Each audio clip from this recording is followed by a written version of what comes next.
السلام علیکم ورحمۃ اللہ وبرکاتہ. ویلکم ٹو آر شو ہمارا دین آسان دین. ناظرین، کسی بھی ملک کے اندر اس کا تھنک ٹینک اس کے انٹلیکچوئل لوگ ہوتے ہیں. وہ لوگ وہ ہوتے ہیں جو یہ فیصلہ لیتے ہیں کہ آج سے 20 سال بعد کیا ہوگا، آج سے 50 سال بعد کیا ہوگا. وہ فیوچر کی پلاننگ کرتے ہیں، وہ غور و فکر کرتے ہیں، وہ اندازے لگاتے ہیں کہ آج ہم کوئی پالیسی بنائیں گے تو بعد میں ہمارے ملک کے لیے جا کر کیسی ثابت ہوگی. وہ لوگ یہ دیکھ سکتے ہیں کہ آج ان کے ملک کے لیے بہتر کیا ہے. ان کی سوچ ڈیپ ہوتی ہے. لیکن ناظرین، اسلام کے نزدیک انٹلیکچوئل کون ہے؟ انٹلیکچوئل کی تعریف اسلام کیا دیتا ہے؟ اسلام کے نزدیک انٹلیکچوئل وہ ہے جو اس دنیا میں بھی غور و فکر کرے اور اس دنیا کو مین بنا کے، ذریعہ بنا کے آخرت کو حاصل کرے. تو اسلام ہمیں انٹلیکچوئل کی کیا تعریف دیتا ہے؟ انٹلیکچوئل ہونا کتنا ضروری ہے؟ کیا ضروری ہے بھی نہیں؟ ہمیں تو نمازیں پڑھنے کا حکم نہیں ہے، تو یہ انٹلیکچوئل ہونا کہاں سے آ گیا؟ ذہانت کتنی ضروری ہے زندگی گزارنے کے لیے اور دین کو سمجھنے کے لیے؟ ان تمام سوالوں کا جواب لیں گے آج ہم یاسمین راشد صاحبہ سے. تو یاسمین، السلام علیکم. وعلیکم السلام ورحمۃ اللہ وبرکاتہ. یاسمین، انٹلیکچوئل ہونا ضروری ہے. میں تو اپنی نمازیں بھی پڑھتی ہوں اور میں اپنا سارا کام بھی کرتی ہوں اور سارے میرے معاملات بھی حلال ہیں، میرے ذرائع بھی، آمدنی بھی حلال ہے. تو یہ غور و فکر کرنا، انٹلیکچوئل ہونا، یہ ذہانت ہونا، یہ کہاں سے آ گیا بیچ میں؟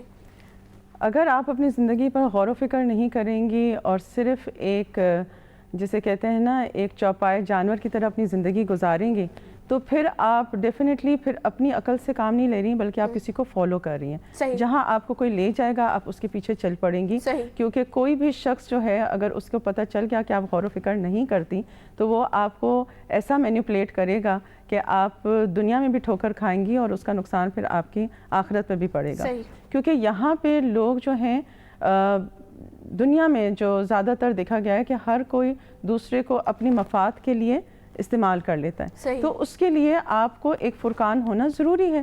آپ کو پتہ ہونا چاہیے کہ جو شخص میرے سے بات کر رہا ہے وہ میرا ہمدرد ہے، میرا دوست ہے، میرا دشمن ہے، مجھے کہیں بیوقوف تو نہیں بنا رہا. تو یہ جو ساری چیزیں ہیں آپ کہاں سے سوچیں گی؟ اپنے دماغ سے. اپنے دماغ سے سوچیں گی.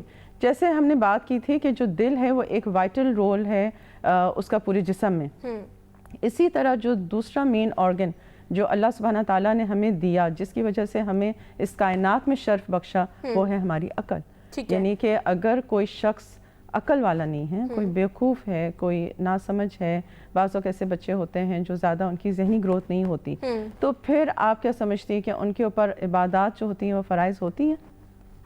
نہیں ہوتی. عبادات فرض نہیں ہوتی. کیوں؟ کیونکہ وہ اس چیز کو کرنے کے قابل نہیں ہوتے. وہ اپنے جسمانی طور پر بڑھ جاتے ہیں لیکن ان کی جو عقلی شعور یا ان کی وہ ایک بچے کی مانند ہوتی ہے. تو اسی لیے آپ دیکھتے ہیں کہ بچوں کے اوپر بھی جو نماز ہے یا دوسرے جو فریضے ہیں وہ اس وقت ہوتے ہیں جب وہ بچہ ایک شعور کے لیول پہ پہنچے، جب اپنا صحیح برے کا فیصلہ کر سکے.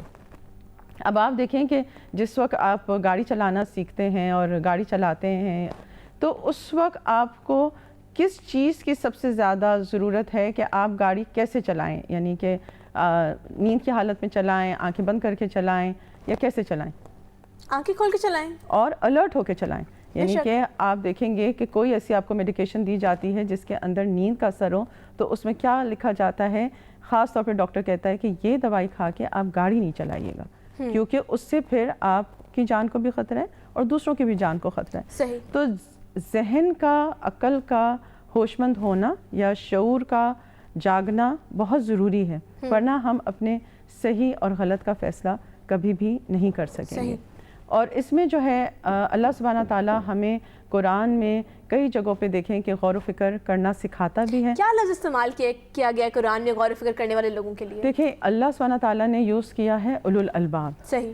اور اگر آپ اس کو دیکھیں کہ جو سورہ آل عمران کی آخری 10 آیات ہیں وہ بہت ہی اہم ہیں اور اس میں اللہ سبحانہ تعالیٰ نے یعنی کہ جو سنت سے ثابت ہوتا ہے کہ نبی صلی اللہ علیہ وسلم جس وقت تہجد کے لیے اٹھتے تھے تو وہ وضو کرنے سے پہلے یہ 10 آیات کو پڑھا کرتے تھے. صحیح. اور اس کے اندر جو ہے خاص طور پر کہ ان فی خلق السماوات والارض واختلاف اللیل والنہار لآیات لأولی الالباب.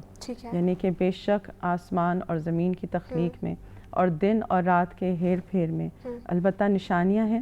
کس کے لیے؟ اولو الالباب کے لیے. تو یہ جو نشانیاں ہیں انہوں نے یہ نہیں کہا کہ الناس کے لیے، کیونکہ دیکھتا تو ہر کوئی ہے لیکن اس سے سبق کون حاصل کرتا ہے یا اس پہ کون غور و فکر کرتا ہے اور اس سے اپنی زندگی کو کون سٹریم لائن کرتا ہے، وہ کچھ خوش نصیب ہوتے ہیں. ٹھیک ہے. تو آپ اگر دیکھیں کہ جو ذہن ہے نا آپ کا، وہ ایک کمپیوٹر کے پروسیسر کی طرح ہے. آپ کا جیسے کمپیوٹر کے اندر آپ سارا ڈیٹا جو ہے وہ ڈالتے ہیں اور اس کے بعد پھر آپ جو ہیں اپنے جو بھی اس کے اندر کام کرنا ہوتا ہے کرتے ہیں. ٹھیک ہے نا. تو ڈیٹا کے بغیر جو ہے وہ آپ کا کمپیوٹر بے جان ہو جاتا ہے. صحیح. اب ہم نے جو ڈیٹا ڈالنا ہے وہ کون سا ڈالنا ہے، ہمارے پاس کیا مین سورس ہے جس کے اندر تمام حکمت اور تزکیہ اور سارا جو یعنی کہ قرآن کا جو پوری جو انفارمیشن ہے یا جو ساری جو اس کو پڑھنا ہے وہ ہمارے لیے کس لیے فائدہ مند ہے، کیونکہ پھر ہمیں پتہ چل جاتا ہے کہ یہ ہمارا ریفرنس ہے. یہ اللہ سبحانہ تعالیٰ نے ہمارا ایک کوڈ آف کنڈکٹ بنایا ہے جس کو ہم فالو کریں گے تو ہمارے لیے دنیا اور آخرت میں بھلائی ہی بھلائی ہے. تو پوری دنیا میں کوئی کتنا ہی زیادہ جسے کہیں عقل مند ہو، وائز ہو، اور وہ کتنا بھی فیوچر کا سوچے، وہ 10 سال 20 سال 100 سال کی پلاننگ کر لیں گے. لیکن اللہ سبحانہ تعالیٰ نے تو ہماری پلاننگ کہاں تک کی ہے؟ آخرت تک کی ہے. اتنا آگے کوئی بھی نہیں سوچتا. ہم سب اسی دنیا میں آئے ہیں اور اسی دنیا کے بارے میں ہی سوچ رہے ہوتے ہیں کہ اس میں ہم کیسے ترقی کر سکتے ہیں. ناظرین، اکثر ہمارے بچے جو ہیں ہم انہیں کوئی میتھس کا سم دیتے ہیں تو وہ ہمیں فوراً سے سالو کر کے دکھا دیں اگر زبانی، تو ہم کہتے ہیں یہ میرا بچہ بڑا ذہین ہے، یہ فوراً سارے جواب دیتا ہے. لیکن اسلام کی نظر کے اندر انٹلیکچوئل کون ہوگا اور اس کی نشانیاں کیا ہوں گی، اور کیا آج ہم اپنے اس دور کے اندر کسی اولو الالباب انسان کو دیکھ رہے ہیں؟ یہ بات کریں گے ہم بریک کے بعد. تو ہمارے ساتھ رہیے گا. Let's take a short break. Welcome back ناظرین. میں آپ کو ہمارے شو ہمارا دین آسان دین میں خوش آمدید کہتی ہوں. ناظرین، اسلام کے مطابق کوئی بھی انسان، کوئی بھی انٹلیکچوئل، کوئی بھی ذہین شخص ہمیشہ انڈر پروسیس رہتا ہے. وہ کبھی بھی کوئی فائنل پروڈکٹ نہیں بن جاتا. یعنی مرتے دم تک آپ کی ذہانت بڑھ سکتی ہے، آپ کا غور و فکر بڑھ سکتا ہے، آپ مزید گروم ہو سکتے ہیں. اور اس کی نشانی یہ ہے کہ اسلام میں، قرآن میں ہر جگہ ہمیں غور و فکر کرنے کا حکم دیا گیا ہے. اس کا مطلب یہ بھی نکلتا ہے کہ ذہانت ناپنے کا کوئی آلہ نہیں ہے. آپ کسی بھی، ہر انسان کی انٹیلیجنس دوسرے سے مختلف ہوتی ہے. کیا انٹیلیجنٹ ہونے کی نشانی یہ ہے کہ اس میں کوئی نہ کوئی ایک خوبی ہو یاسمین؟ جی بالکل. میں یہ سمجھتی ہوں کہ جو شخص اپنے زندگی میں روز ایک نیا سبق سیکھ رہا ہے یا کچھ نہ کچھ علم حاصل کر رہا ہے، اپنی نالج بڑھا رہا ہے، اور اس کے کئی ذرائع ہیں، یعنی کہ ہم چاروں طرف دیکھتے ہیں کہ کچھ نہ کچھ ہو رہا ہے، ہم صرف ایک افسوس کی نظر ڈالتے ہیں، لیکن ہم اس سے عبرت نہیں پکڑتے. بے شک. اللہ سبحانہ تعالیٰ چاہتا ہے کہ جو مومن ہیں وہ ہر چیز سے سیکھے، یعنی کہ ہر واقعے سے سیکھے، ہر دن ایک نیا سبق اپنی زندگی کو بہتر بنانے کے لیے سیکھیں. جب انہی آیات کا ہم ذکر کرتے ہیں تو سورہ آل عمران میں، تو اس میں کہتے ہیں کہ ربنا ما خلقت ھذا باطلا، کہ اللہ سبحانہ تعالیٰ نے کوئی بھی چیز بے مقصد نہیں پیدا کی. اور اسی طرح کوئی بھی جو واقعہ ہماری زندگی میں رونما ہو رہا ہے وہ بھی بے مقصد نہیں ہوتا.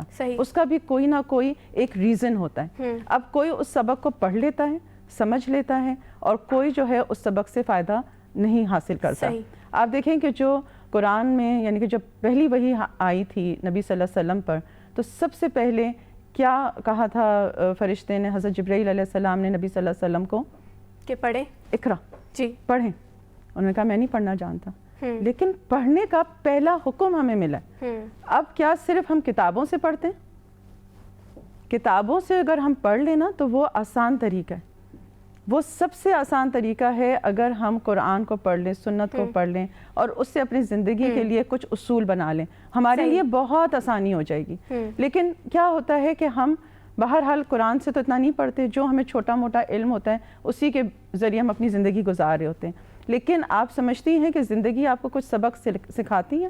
بہت سارے سبق سکھاتی ہے، زندگی ہی سبق سکھاتی ہے. اور انسان سب سے زیادہ اپنی یعنی کہ جو چیزیں وہ صحیح کرتا ہے اس سے سیکھتا ہے یا اپنی غلطیوں سے سیکھتا ہے؟ غلطی سے سیکھتا ہے. غلطیوں سے جو سبق سیکھتا ہے وہ ساری زندگی بھولتا نہیں ہے. صحیح. اور عقل مند شخص وہ ہے، غور و فکر کرنے والا شخص وہ ہے، اولو الالباب وہ ہے جو صرف اپنی زندگی میں آنے والے حادثوں سے نہ سیکھیں، بلکہ جو اس کے ارد گرد ماحول میں اور لوگوں کو حادثے پیش ہو رہے ہیں اس سے بھی سبق حاصل کریں. صحیح. یعنی کہ اگر آپ دیکھتے ہیں کہ ایک شخص تیز گاڑی چلا رہا ہے اور اس کا ایکسیڈنٹ ہو گیا, تو اب آپ یہ سبق کب سیکھیں گے کہ آپ نے گاڑی آہستہ چلانا ہے؟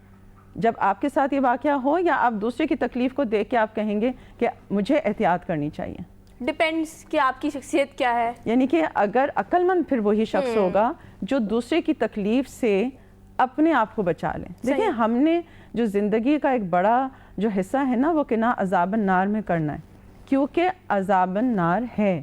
اگر ہم یہ سوچ کے بالکل اپنی آنکھوں پر پردہ ڈال دیں کہ ہے ہی نہیں یا کچھ نہیں ہوتا, تو اس میں کیا ہوگا, we will do as the Romans do. جیسے آپ کہتے ہیں نا کہ go with the flow. جو شہر میں سارے لوگ کر رہے ہیں, جو اکثریت کر رہی ہے, میں بھی وہ کر لوں, اور اس کے اندر I will be as people are doing. Okay. اور زیادہ تر لوگ جو ہیں وہ اپنی عقل نہیں استعمال کرتے, they do as the people are doing, جو اکثریت کر رہی ہے. صحیح. اگر اکثریت کسی ایک جگہ جا رہی ہے تو کہتے ہیں سب جا رہے ہیں, میں بھی جا کے دیکھ لوں, میں بھی کھڑا ہو جاؤں. لیکن جو عقل مند ہوگا وہ کہے گا کہ کیا میرا اس طرف جانا مجھے کوئی فائدہ دے رہا ہے, کوئی دنیا کا, آخرت کا. اور اگر اس کو ایسے لگتا ہے کہ اٹس جسٹ اے ٹائم ویسٹر, میرا اس میں کوئی انٹرسٹ بھی نہیں ہے, میرے لیے بالکل بھی ایک فضول سی چیز ہے, تو وہ کیا کرے گا, وہ اپنا دامن بچا لے گا. دیکھیں, اگر کیچڑ میں بعض وقت ہم دیکھتے ہیں کہ کچھ بچے گندے پانی میں کھیل رہے ہوتے ہیں, تو عقل مند شخص جو ہے وہ بھی کیا گندے پانی میں چھلانگ لگا لے گا جسٹ بیکاز کہ وہ لوگ ہنس رہے ہیں؟ نہیں, وہ کہے گا میرے کپڑے صاف ہیں, میں نے اپنا دامن بچانا ہے. یاسمین, اولو الالباب کی نشانیاں کیا ہوتی ہیں؟ Like how we are going to recognise کہ یہ انسان جو ہے اس کے اندر وہ ذہن ہے, وہ صلاحیت ہے جس نے قرآن کو پڑھ کر ان نشانیوں کو پہچاننا شروع کیا ہے. آپ کیا سمجھتی ہیں, کسی انسان کو دیکھ کے ہم یہ اندازہ لگا سکتے ہیں کہ یہ اس انٹلیکٹ کا حامل ہے جو قرآن ہم سے چاہتا ہے؟ دیکھیں, جو شخص اگر ایک حکمت سے فیصلہ کر رہا ہے یا اپنی زندگی کو ایک اعتدال کے ساتھ گزار رہا ہے, وہ ویسا نہیں کر رہا جیسے لوگ اس سے امید رکھتے ہیں, یا لوگوں کو خوش رہنے کی خاطر نہیں جی رہا, وہ اپنے آپ پر مستحکم ہے, وہ اپنے اصولوں کے اوپر قائم ہے, اور اپنے گھر والوں کو ایک خاص پیٹرن میں لے کے چل رہا ہے, تو ہم یہ کہیں گے کہ یہ بہت عقل مند شخص ہے. یہ ایسا نہیں کر رہا کہ جیسے معاشرہ اس سے چاہتا ہے. وہ شخص جو معاشرے کے حساب سے چل رہا ہے, اور یعنی کہ کئی دفعہ ہم دیکھتے ہیں کہ جیسے آپ بات کرتی ہیں نا کہ بہت سارے لوگ کلاسز بھی لیتے ہیں, دین بھی پڑھ رہے ہوتے ہیں, اور سب کچھ ان کو پتہ بھی ہوتا ہے, جب کوئی خوشی یا غمی کا موقع آتا ہے تو پھر وہ ویسے ہی کرتے ہیں جیسے معاشرے والے کر رہے ہیں. تو پھر آپ سوچتے ہو کہ یہ تو اس کو تو پتہ تھا, پھر وہ کہتی ہے میرے بچوں نے مجبور کر دیا, یا میرے شوہر نے مجھے ایسے کہا. تو یہ جو چیزیں ہوتی ہیں وہ بیسکلی آپ کی پھر وہ یعنی کہ ذہانت کی جو ہے یا آپ کی قابلیت کی وہ نہیں ہوتی کہ آپ جو ہیں پھر لوگوں کے اگر دین ہونے کے بعد اور علم ہونے کے باوجود بھی پھر ہم ویسے ہی کرنے لگ جائیں, تو پھر تو ہمارے اندر وہ دور اندیشی نہیں ہوئی. تو ناظرین, اس مشاہدے کے لیے اور اس براڈر پرسپیکٹیو کے لیے کیا جا کے کسی انسٹیٹیوٹ سے, کسی یونیورسٹی سے کوئی ڈگری لینی پڑے گی؟ یہ ڈسکس کریں گے ایک بریک کے بعد. ہمارے ساتھ رہے گا. Let's take a short break. Welcome back ناظرین, میں آپ کو ہمارے شو ہمارا دن آسان دین میں خوش آمدید کہتی ہوں. تو ناظرین, بریک پہ جانے سے پہلے ہم بات کر رہے تھے اولو الالباب کی, عقل والوں کی, علم والوں کی. وہ عقل آتی کیسے ہے, قرآن ہمیں اس کے بارے میں کیا رہنمائی دیتا ہے. لیکن کیا مشاہدہ کرنے کے لیے, غور و فکر کرنے کے لیے بھی ہمیں کوئی ڈگری چاہیے؟ اس کے لیے بھی ہمیں کوئی ٹریننگ کورس چاہیے؟ اس کے لیے بھی جا کے ہم سیمینارز اٹینڈ کریں؟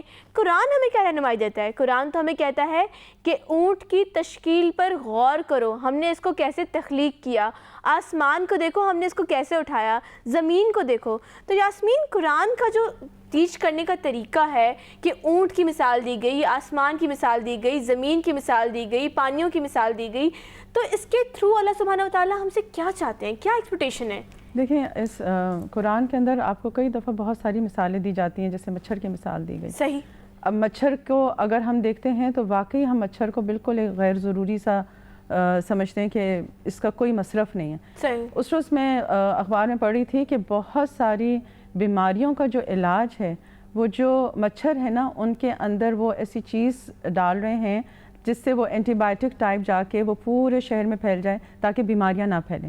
یعنی کہ زیادہ تر آپ دیکھیں کہ مچھر سے بیماریاں پھیلتی ہیں, لیکن اب اگر اللہ نے انسان کو عقل دی ہے تو وہ اس بیماری کا جو توڑ ہے وہ بھی مچھروں سے کر رہے ہیں. سبحان اللہ. تو یہ اب ہمارا یعنی کہ ہر کوئی اس لیول تک نہیں پہنچتا اور ہر کوئی کو اس لیول تک پہنچنے کی ضرورت بھی نہیں ہے، لیکن کم سے کم اپنی زندگی کے لیے ہمیں کچھ مثالوں سے فائدہ لینا چاہیے. جیسے اگر ہم شہد کی مکھی کا دیکھیں، شہد کی مکھی جو ہے وہ کہاں رہتی ہے؟ عام جگہوں پہ رہتی ہے نہیں، اکثر اونچے علاقوں میں رہتی ہے. پھر وہ کس چیز سے اٹریکٹ ہوتی ہے؟ کس سفر پہ نکلتی ہے؟ کس چیز کی تلاش میں نکلتی ہے؟ پھولوں کی تلاش میں. پھولوں کی تلاش میں. تو وہ پھولوں سے اٹریکٹ ہوتی ہے، پھولوں کا رس لیتی ہے، پھر وہ واپس اپنی جگہ آتی ہے، اور پھر وہ ایک ایسی چیز بنا کے اس کا جو پروڈکٹ وہ دیتی ہے، اس کے اندر شہد کے اندر کیا ہے؟ شفا اور شفا. یعنی کہ قرآن جو ہے کہتا ہے کہ شہد میں شفا ہے. صحیح. اب ایک مکھی بھی ہے، عام مکھی بھی ہے. عام مکھی جو ہے وہ کہاں رہتی ہے؟ گندگی کے ڈھیر پہ. گندگی کے ڈھیر پہ. اور وہ ہر چیز پہ بھن بھن کرتی رہتی ہے، اریٹیٹ کرتی رہتی ہے. آپ دیکھیں کہ کہیں کھانا پڑا ہو تو آپ کو دل کرتا ہے کہ آپ ساری مکھیوں کو مار دیں. آپ نے وہ کلرز لگائے ہوئے ہوتے ہیں کہ آپ ان کو مار دیتے ہیں، کیونکہ ہمیں پتہ ہے کہ جس چیز پر بھی وہ بیٹھے گی وہ کیا پھیلائے گی؟ گندگی پھیلائے گی، بیماری پھیلائے گی. تو ہر کوئی اس کو دھتکار رہا ہوتا ہے، ہر کوئی اس سے اکتایا ہوا ہوتا ہے، اس کو کوئی ویلکم کرتا ہے یعنی کہ ہر جگہ سے. اور وہ یعنی کہ پھر وہ لے دے کے پھر آپ کی وہ یعنی کہ باہر جہاں کچرا ہوگا وہاں پہ وہ زیادہ نظر آئے گی. تو مکھیاں تو دونوں ہی ہیں. انسان میں بھی چوائس یہ ہے کہ وہ کارآمد بن جائے، شہد کی مکھی کی طرح بن جائے. اس کا پھر جو حصول یعنی کہ جب ایک انسان فروٹفل ہوگا، کارآمد ہوگا، تو جو بھی اس سے نکلے گا وہ کیا ہوگا؟ خیر ہوگی، لوگوں کے لیے فائدہ مند ہوگا. کسی کو اچھا مشورہ دے گا، کسی کی تکلیف کو دور کرے گا، کسی کو ہسپتال لے جائے گا، کسی کو مسکرا کے دیکھ لے گا. یعنی کہ اس کے اندر خیر ہی خیر ہوگی. ہم کیا چاہتے ہیں کہ ہمیں بھلائیاں ملیں. تو ہمیں بھلائیاں اس وقت ملے گی نا جب کوئی دوسری بھلائی دے گا. تو ہم کیسے شروع کریں گے؟ دوسرے کو بولیں گے کہ آپ بھلائی شروع کرو. کہاں سے شروع کریں گے آپ؟ اپنی ذات سے. دیکھیں اگر آپ 2 سال کے بچے کو بھی کچھ کھلانا چاہیں نا اور اس کو پسند نہیں ہے تو وہ نہیں کھائے گا کبھی نہیں کھائے گا. تو پھر ہم نے لوگوں کو نہیں چینج کرنا، ہم نے اپنے آپ کو بدلنا ہے. دوسرا اولو الالباب ہے کہ نہیں ہے. مسئلہ یہ ہے کہ میں ہوں کہ نہیں ہوں. مجھے اولو الالباب بننا ہے. اگر میں نے زندگی کو بامقصد بنانا ہے اپنے لیے، اپنے گھر والوں کے لیے، اپنے خاندان والوں کے لیے، اپنی سوسائٹی کے لیے، اپنے دوست احباب کے لیے، تو مجھے کچھ ایسا کرنا ہوگا کہ جس سے ایک انسپریشن ہو، دوسروں کو بھی موٹیویشن ہو. وہ بھی اس چیز کو پھر دیکھیں ہم کہتے ہیں کہ ہمیں کوئی مثال بتائیں، مجھے کوئی ایسا شخص بتائیں جو اولو الالباب ہے. اگر آپ خود بن جائیں گی تو کیا آپ کے گھر والوں کو نظر آئے گا کہ آپ عقل مند ہیں، آپ سمجھدار ہیں؟ کوئی مسئلہ ہوگا وہ آپ سے پوچھیں گے. بے شک. تو آپ نے اپنی کریڈیبلٹی خود بڑھانی ہے. اگر آپ کریڈیبل ہوں گی تو لوگ آپ سے پھر آئیں گے اور آپ کو فالو کریں گے اور آپ ایک اچھا امپریشن یا آثار چھوڑ جائیں گی. صحیح. تو ایک بس چیز جو میں نے کہیں پڑھی تھی اور مجھے وہ بہت فائدہ مند لگی تھی کہ watch your thoughts because your thoughts become your words, and watch your words because your words become your action, and watch your actions because your action becomes your habits, and watch your habits because habit becomes your character, and watch your character because your character becomes your destiny. تو اگر ہمیں اچھی destiny چاہیے تو دماغ میں اچھا سوچیں گے تو اچھا بولیں گے.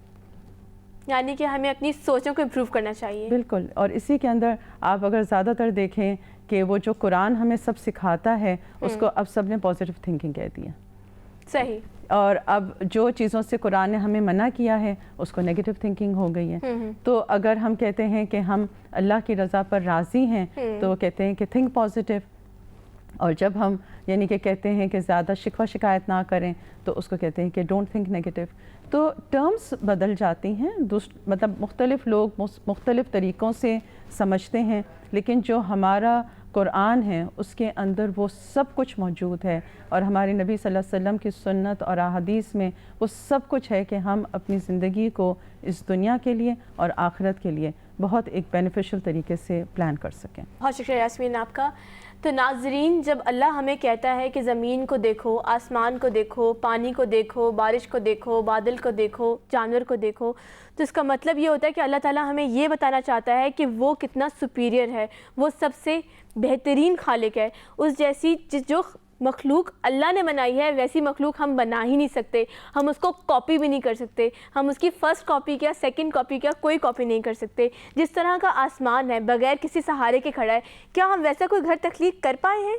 کہ جس طرح سے سمندر ہے، اتنا پانی اگر ایک جگہ پہ ہو تو کیا انسان اس کو کنٹرول کر پائے گا؟ انسان اگر اس کی حدیں خود بنائے تو انسان ویسا نہیں کر سکتا. جب اللہ غور و فکر کا حکم دیتا ہے تو اس کا مطلب یہ ہوتا ہے کہ وہ یہ چاہتا ہے کہ ہم اس کی بڑائی تسلیم کریں، ہم لوگوں کے روب سے نکل آئیں، ہمارے دل سے اس دنیا کا روب نکل جائے. کوئی سائنس، کوئی ترقی، کچھ بھی اس سپیریورٹی کو نہیں پہنچ سکتی، اس پرفیکشن کو نہیں پہنچ سکتی جس پرفیکشن سے اللہ نے اس کائنات کو بنایا ہے. میں امید کرتی ہوں کہ ہماری ایپیسوڈ آپ کے لیے ہیلپ فل رہی ہوگی اور آپ کی ذہن کی کچھ کیلیں تو کھل گئی ہوں گی. ہم دوبارہ سے ایک نئی کوشش لے کے آپ کے سامنے حاضر ہوں گے. تب تک کے لیے ہمارے ساتھ رہیے گا. اللہ حافظ.